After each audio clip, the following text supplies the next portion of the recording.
Welcome to the Full Moon Film Buff, episode 174. We're going to talk about the German film Sieben Monde from 1998. I watched this on YouTube. I had not seen this before.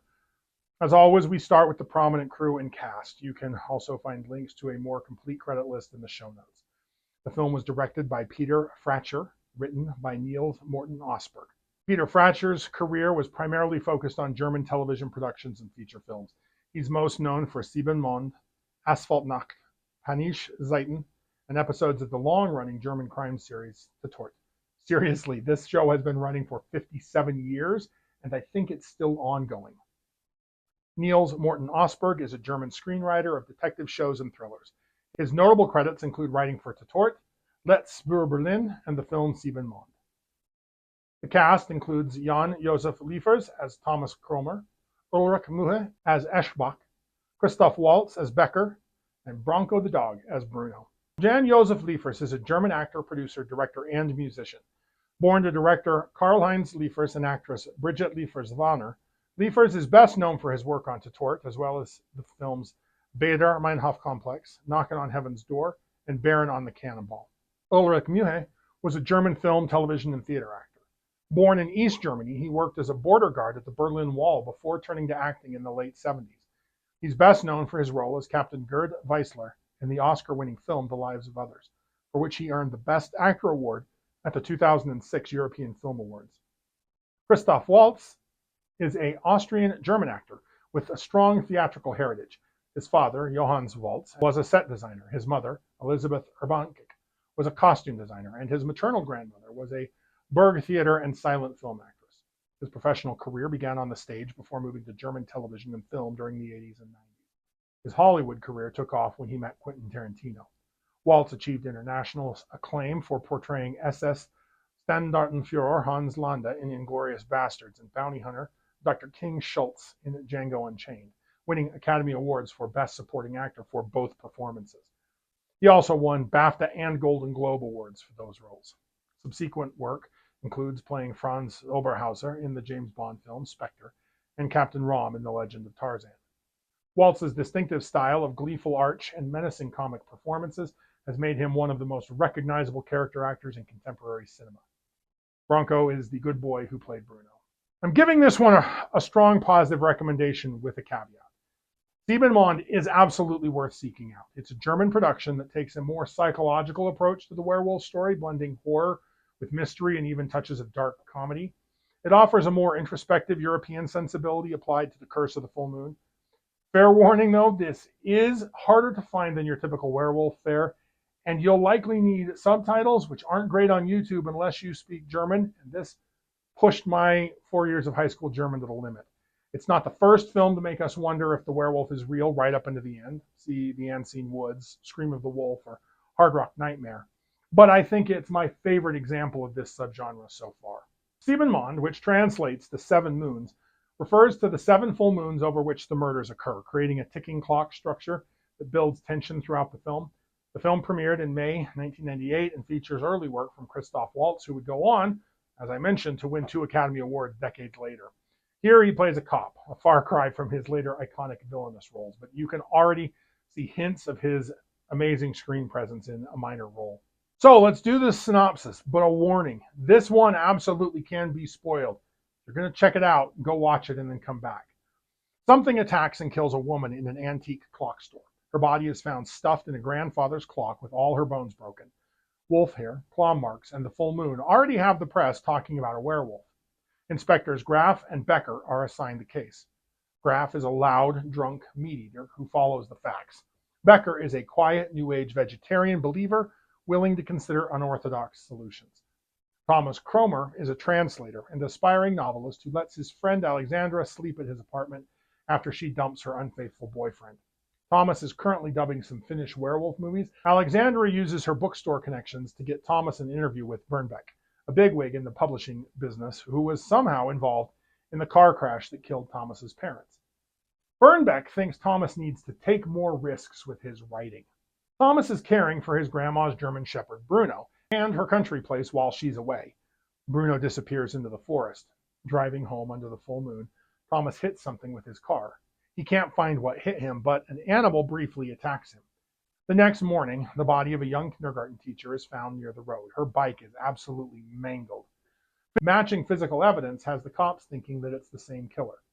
Alexandra's bookstore now has put up a big werewolf display, which bugs Thomas. So does Alexandra potentially getting back together with her boyfriend.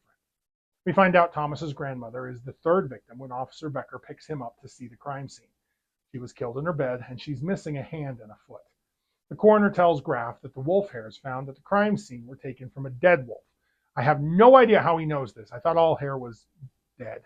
Anyway, Graff investigates this angle, which leads him to a mysterious client of a taxidermist who bought a stuffed wolf from the man's granddaughter. Said granddaughter died the next day. Thomas begins writing a story about a man who is unknowingly a werewolf, drawing on specific details from these cases and his own life. A meeting with an odd mentor named Eschbach plants the ideas for silver bullets, returning to the scene of the crime, and being killed by a woman who loves the werewolf into Thomas's head. A dream leads Thomas to Bruno's bloody dog tags and his grandmother's missing hand. Thomas takes a chance and asks Alexandra out. She says yes, and they end up making love. He dreams of waking up next to her dead body and covered in her blood. Becker uses some methods of very questionable legality to investigate Thomas. The two cops turn up two different theories of the case. On a hunch, Graff had the taxidermist's granddaughter exhumed and examined. Turns out she was poisoned. Graff thinks the killer bought the wolf, killed the granddaughter, and is planting evidence at the crime scenes to throw the police off of his scent. That's a pretty good theory. Becker found Grandma's missing ring in Thomas's apartment, so he thinks Thomas is a werewolf. Now, I got to admit, I have no good explanation for how Thomas found that hand in the woods. Thomas buys a gun and one silver bullet from his ex-con neighbor. He goes to his grandma's house and contemplates committing suicide, but he can't do it. Oh, Bruno comes home. He tells Alexandra he has to take a trip. He gives the gun to Bernbeck and asks him to come to his apartment at midnight. If something inhuman answers the door, Bernbeck is to shoot it.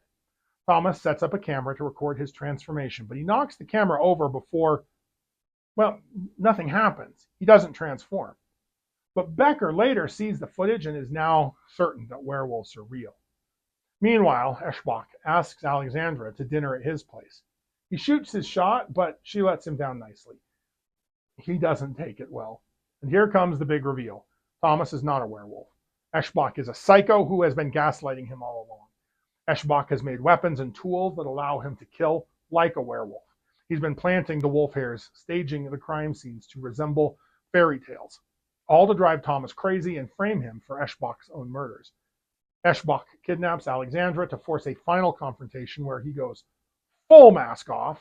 Thomas gets the drop on him and stabs Eschbach in the heart.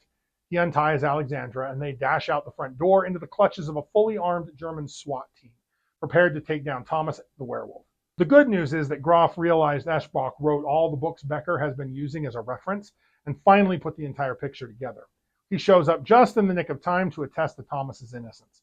Eschbach then swallows a small silver egg he's been carrying the whole film on a necklace, which turns out to be a grenade that blows his head off. Thomas and Alexandra share a romantic kiss in the glow of the bonfire that used to be his grandmother's house. The end. As much as I like this movie, I have to admit that there is no werewolf in it. So there's no transformation. The film keeps the question alive right up until Thomas is sitting in his kitchen, staring into the camera, shaking slightly from stress and anticipation. But no werewolf. Sieben Monde initially flirts with the traditional werewolf mythology before conclusively dismissing it as a mere legend. This allows the film to embrace well-established pop culture conventions while also incorporating select academic and historical elements. The full moon serves as the trigger, a non-negotiable staple of werewolf narratives since the Wolfman, as does the silver bullet, though notably this one remains unfired. The film examines the werewolf curse as potentially transmitted through trauma or bloodline, while deliberately obscuring the source of Thomas's affliction, mostly because he doesn't have one. No definitive origin emerges. There's no patient zero moment or visible transformation seen to anchor his condition. This calculated ambiguity reinforces the film's psychological framework and enables its ultimate revelation. Thomas isn't a werewolf at all. His condition has no origin precisely because no condition exists. The film goes to a lot of trouble to balance Graff and Becker off each other. So let's talk about competing epistemologies in criminal investigation. Sieben Monde stages an epistemological conflict between empirical rationalism and supernatural belief through its dual investigators, Graff and Becker. The film interrogates both approaches to explore their complementary strengths and insufficiencies.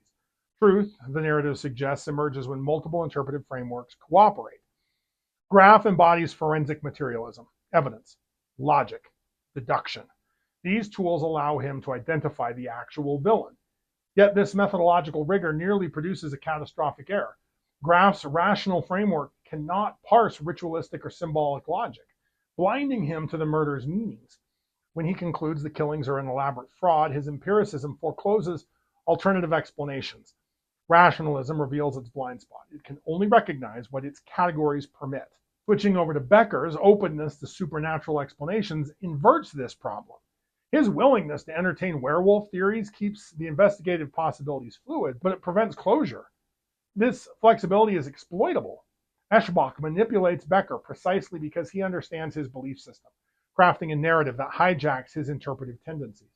Becker nearly arrests the victim, jumping to the wrong conclusion after being deceived by the murderer. Belief without skepticism becomes a liability, credulity masquerading as open-mindedness. This resolution synthesizes both approaches. Graff's rationalism cracks the case by identifying Eschbach as the reference book's authors and the taxidermied wolf's buyer. Conventional detective work executed effectively. Yet this breakthrough only matters because Becker refused to abandon unconventional theories, maintaining the conceptual space for explanations that Graff would have dismissed. What you see depends on what you're prepared to recognize. Neither method alone sufficed. Truth required their interaction. Sieben Monde ultimately argues for epistemological pluralism in criminal investigations and knowledge production generally. Graff's rationalism provides methodological rigor. Becker's openness prevents dogmatic foreclosure. Truth emerges from their productive tension, skepticism tempering belief, imagination loosening empiricism's constraints. Mystery yields to investigators willing to hold contradictory epistemologies simultaneously. Recognizing how we know determines what we can discover. So now let's talk about the werewolf as author. Director Peter Frasher here crafts a psychological thriller that explores something genuinely unsettling about the creative process itself, the dangerous intersection where artistic imagination meets violence. The film positions both Thomas, our protagonist, and Eschbach, our antagonist, as authors constructing narratives. One writes fiction, the other stages murders. Both engage in acts of creation that blur uncomfortable boundaries. The werewolf isn't just a monster from folklore here. It's a symbol for what happens when artistic imagination breaks free from reality and transforms the creator into something monstrous. Thomas's profession is telling. He dubs werewolf films for a living while simultaneously writing a novel about a man who is unknowingly a werewolf. He spends every waking hour inhabiting the psychological space of someone losing touch with their own humanity. To write convincingly, artists must explore dark psychological territory. They must ask, what would it feel like to lose control, to hurt someone, to become capable of these terrible things? For Thomas, these aren't just abstract questions. They're his lived anxieties.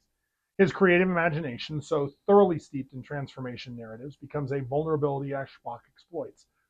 Eschbach represents the artistic impulse gone catastrophically wrong. He stages elaborate, violent performances based on fairy tales, choreographing each murder to set a scene. He embodies what happens when the artist loses the crucial distinction between imagination and action. The creative process demands flexibility of mind, a willingness to entertain dark possibilities, but it also requires maintaining a clear boundary between what if and what is. Eschbach has erased that boundary. He's become his own worst character. Consider Heath Ledger's portrayal of the Joker in The Dark Knight, an actor so committed to inhabiting a chaotic, violent character that he reportedly isolated himself for weeks, filling notebooks with ideas about the character's psychology. The performance is brilliant, precisely because Ledger found the line between immersion and identity. Eschbach crossed that line completely. He doesn't just imagine violence, he commits it, treating real suffering as material for his artistic vision. Early in the film, Thomas's publisher tells him to take more risks with his writing. That's pretty standard writerly advice. The film makes this tragically ironic. Thomas does take risks, but not the intended ones. His real risk is allowing his imagination to corrupt his sense of self, becoming so immersed in his fictional werewolf that he can no longer distinguish between character and reality. He becomes his own unreliable narrator, trapped inside his own fictional plot. Eschbach exploits Thomas's vulnerabilities with precision. Thomas is grieving his parents, dealing with unresolved trauma, and possesses an overactive creative imagination. These aren't weaknesses exactly, but they're openings where reality feels unstable.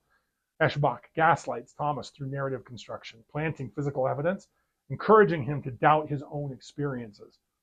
Thomas is simultaneously Eschbach's victim and a participant in constructing the narrative of his own monstrosity.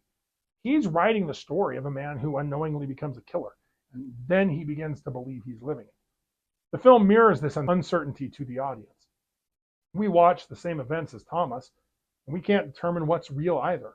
Is Thomas unreliable because he's guilty, manipulated, or simply a human under stress? Both protagonist and viewer become detective and suspect. The film wants us to feel what happens when the boundary between imagination and reality becomes permeable. Ultimately, Sieben Monde warns that intensive imagination immersion can erode boundaries that tether us to reality. The werewolf is the perfect symbol for the artist who lost control of their own creation, a transformation from author to character, from creator to creation. Both Thomas and Eschbach demonstrate variations of this, one pushed through manipulation, the other by choice. Both reveal the same truth. The line between creating monsters and becoming them may be thinner than we'd like to believe. So, if you like lycanthropes, like, share, and subscribe. Contribute your thoughts and additional observations in the comments below. Let me know what I missed or what you noticed.